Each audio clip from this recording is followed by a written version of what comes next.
What's happening, Panda Nation? Peter Von Panda here. This is not a flamethrower, but I wish it was. It is a torch though, and it's a pretty long one. Let's check it out.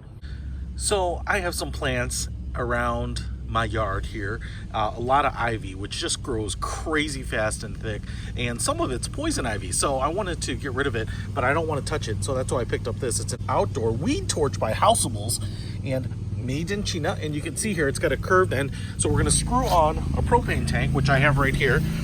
It's about benzomatic. It screws in there, and then we have the regulator, padded handle up here, and then we have the black pipe where the propane is going to flow down, and a little bit of a shielded nozzle on there. But then we also have a little piezo igniter, so it's all really self-contained. So let's get this thing set up and see if it works. A couple quick tips here. You can see, I think it's brass hardware, and you want to have this knob turned clockwise as tight as it'll go. When I screwed it in my propane tank, I could hear it flowing out of there. So this knob, if I turn it counterclockwise, will loosen up and allow propane to start flowing through that pipe there. So I don't want to do that quite yet.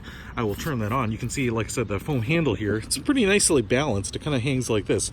This is really for walking around the yard and torching weeds when you find them. You know, it's kind of an easy way to do it. Now, a buddy of mine turned me on to this, and I said, well, you're not killing the root of the weed, right? And he's like, well, I don't know.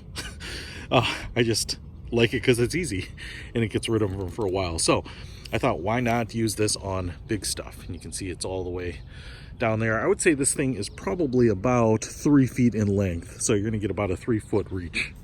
Wish it were a flamethrower. All right, let's see if we can light this thing up. Okay, so I'm gonna go ahead and turn it on a little bit. Oh, look at that. Now I can control the flame with the valve here. That's about as hot as it gets, I guess. It's really kind of coming out of it, man. It makes a jet sound too. And it looks like I can kind of turn it back. Dial it down a little too if I need to. Pretty cool. Let's see if we can burn some stuff with this thing. Alright, so for normal yard work, I've got a lot of weeds right here. I'm doing this on a day that it's rained earlier so that I know I don't burn the whole place down. But yeah, kind of make short order of stuff.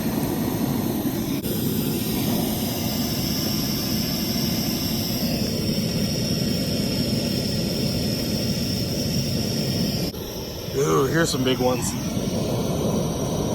Now, I will say, one of the problems is that when you're burning plants and weeds like this, you know, they're already wet. They're mostly water, so that's why it takes a little while to cook them, burn them down. I'm just trying to burn them right at the base, kind of keep the damage to my lawn as minimal as possible.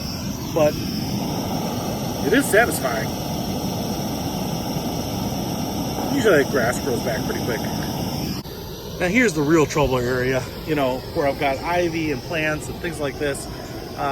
It's not the easiest thing to get out, and so wanted to try to keep these pricklies from not getting on me. See if I can burn some of these things down at the base and at the root without having to get out other tools. And boom, it's coming down. So I tell you what, for even in terms of just taking out weeds, kind of take out bushes, trying to avoid burning anything that I don't want to burn, but pretty clever. This thing is continuing to fall, and just a nice way to get rid of some of the stuff. Hey, if you want to pick this sucker up, I'll put a link to it in the description. Peter Von Panda, out.